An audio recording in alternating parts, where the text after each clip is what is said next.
आंखें के चमकते सितारे शाहीर निशांतचे सुखदेव यांच्याशी माझा दिवसचा सामना माझ्या बाबापासून पहिल्या नावाची मानकरी मी होती. शाहीर साहेबांनी प्रश्नाची मांडणी केली. प्रश्न असा का पंढरीचा पांडुरंग ज्याला आपण विठ्ठल म्हणतो, पंढरीचा पांडुरंग ज्याला आपण विठ्ठल म्हणतो, त्या विठ्ठल आणि त्या पांडुरंगाने चतुर्भुज सावळे रूप दाखवले होते. चतुर्भुज सावळे रूप दाखवले होते. तर ते चतुर्भुज सावळे रूप कोणाला दाखवले, केव्हा दाखवले, कधी दाखवले आणि दाखवण्यामागचं कारण काय होतं त्या बाबतीत. तर शाहीर साहेब म्हणतात फक्त दर्शन दिले. शाहीर निशांतजी सुखदेव मी दर्शन दिले असं नाही बोलली. मी म्हणाली त्यांनी चतुर्भुज सावळे रूप दाखवले म्हणजे 4 भुजाधारी. तर ते रूप दाखवलं. श्रीमंत भक्त पुंडलिकाला दाखवलं. तर मला सांगा भक्त पुंडलिकाला पंढरीच्या पांडुरंगाने दर्शन दिलं का दिलं? कारण त्यांनी आपल्या वडिलांची सेवा केली आणि म्हणून त्यांना म्हणजे प्रसन्न होऊन ते त्यांनी दर्शन दिलं. पण चतुर्भुज सावळे रूप दाखवले नाही शाहीर. चतुर्भुज सावळे रूप दाखवलेलं नाही. आणि तुम्ही पहा कोणत्या पुस्तकामध्ये मला सांगा त्याचा आधार घेऊन की या पुस्तकामध्ये ताई साहेब लिहिलेलं आहे की चतुर्भुज रूप दाखवलेलं म्हणून भक्त पुंडलिकाला. माझ्या माहितीप्रमाणे म्हणता, माझ्या माहितीप्रमाणे नाही शाहीर साहेब दाखवलंच नाही. चतुर्भुज सावळे रूप दाखवलं मी मान्य करते गोष्ट. रूप म्हणजे दर्शन दिलं, विठ्ठलाने दर्शन दिलं, पण चतुर्भुज सावळे रूप दाखवलेलं नाही. पहा प्रयत्न करा. प्रयत्नांती परमेश्वर केल्याने होत आहे रे, आधी केलीची पाहिजे नाही का. मनुष्य हा चित्त पुतळा आहे. कोणी आपल्या म्हणजे आईच्या उतरून कोणी शिकून येत नाही. शायरी करायला बहुत चांगला दिमाग लागते नाही का. म्हणून मला म्हणायचं आहे की लोहा काटा जाता है फल हत्यारी से, कि लोहा काटा जाता है फल हत्यारी से, और कांच काटे जाते हैं हीरे के हिरकनी से, और बदला लिया जाता है पुरानी दुश्मनी से, बदला लिया जाता है पुरानी दुश्मनी से, और सवाल किया जाता है ज्ञान के धनी से. और क्या बात है शाहीर निशांतजी सुखदेव, आपने तो मेरे सवाल का जवाब दिया बड़े परेशानी से. असं कसं म्हणतो? एवढा सुंदर प्रश्न विचारला. पंढरीच्या पांडुरंगाने चतुर्भुज सावळे रूप दाखवले. कोणाला दाखवले? भक्त पुंडलिकाला फक्त दर्शन दिले शाहीर साहेब. त्यांच्या आईवडिलांनी त्यांनी सेवा केली आणि त्या सेवेवर खुश होऊन त्यांनी दर्शन दिले. पण चतुर्भुज सावळे रूप दाखवले नाही. पण शाहीर साहेबांनी माझ्याची प्रश्नाची मांडणी केली. प्रश्नाची मांडणी इतकी सुंदर. शाहीर साहेबांचं म्हणणं आहे माझे माय बाबा हो पहा तुम्ही लक्ष ठेवा की माणूस जेव्हा मरतो, माणूस जेव्हा एखाद्या घरचा एखादा माणूस मरतो तर त्या म्हणजे पशु पक्षी त्याला मुद्दा मिळतो वगैरे मला पावलं तर आपण रडतो समजलं का.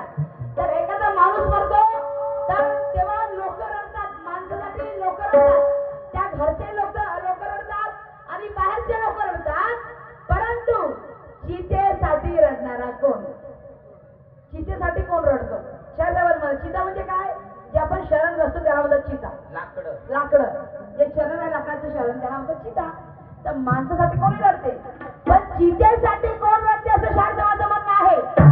तर शाहीर साहेब पहा तुमच्या प्रश्नाचं उत्तर. डॉक्टर बाबासाहेब आंबेडकर जेव्हा मरण पावले, डॉक्टर बाबासाहेब आंबेडकर जेव्हा मरण पावले तेव्हा त्यांची चिताची रचना होती. चंदनाच्या लाकडाची त्यांची चिता होती. म्हणजे चिता रचलेली होती. तर दादासाहेब गायकवाड त्या म्हणजे एकदम त्यांच्या जवळचे होते ते. तर दादासाहेब गायकवाड त्या चितेसाठी रडायला लागले. का? ते म्हणायला बसले म्हणजे अरे रे मी जर चंदन झालो असतो ना, म्हणजे चंदनाचं झाड झालं असतं ना, तर माझं चंदनाचं झाड या माझ्या बाबासाहेबाच्या चितेला जळायला मला म्हणजे लागून माझ्या कामात लागलं असतं. ते मग मी माझ्या आयुष्य कुठल्या कामात लागलं असतं. मी जर चंदनाचं झाड झालं असतं तर माझं झाड ते बाबासाहेबांच्या चितेला कामात लागलं असतं आणि माझ्या जीवनाचं कुठेतरी सार्थक झालं असतं. माझ्या जीवनाचं कुठेतरी सार्थक झालं असतं असं ते दादासाहेब गायकवाड म्हणायला लागले, पस्तावायला लागले. ते त्या चितेसाठी रडायला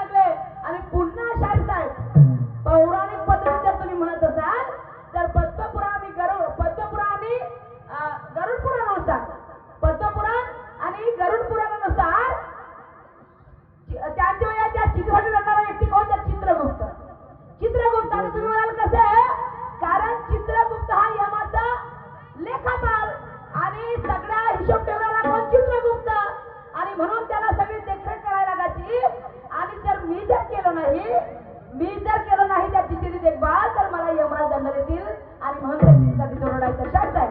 पद्मपुराण आणि गरुड पुराणानुसार पण बाबासाहेबांच्या चिठ्ठीसाठी म्हणजे बाबासाहेब त्या शरणावर पडले होते म्हणजे ठेवलं होतं त्या शरणावर चंदनाच्या चिठ्ठीवर, तर त्या चिठ्ठीसाठी दादासाहेब गायकवाड रडले.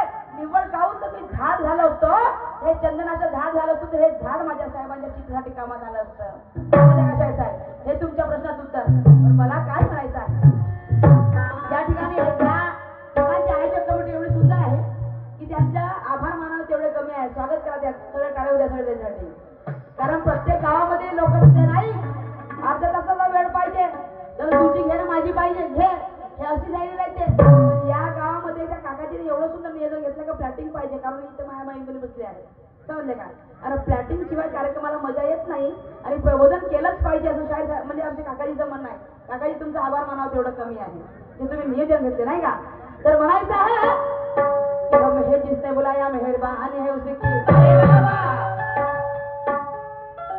हमें है जिसने बुलाया मेहरबान है उसी की, और करेंगे स्वागत है दिल से, ताली बजाएंगे उसी की. तो यहाँ मजमा जमा है पब्लिक का, यहाँ मजमा जमा है पब्लिक का, अभी तमन्ना करेंगे उसी की, और ये हमसे रहेंगे नाराज तो हमारी शायरी किस काम की, ये हमसे रहेंगे नाराज तो हमारी शायरी किस काम की. का बनाता है कि ना बकवास करने आए हम ना करने आए हैं ताल का बेटा, ना बकवास करने आए हम ना करने आए हैं ताल का बेटा. तो इन भाई बहनों को खुशियों से कर देंगे माला माल. तो वैसा है मैं तो जब फूल है कौन भिड़ा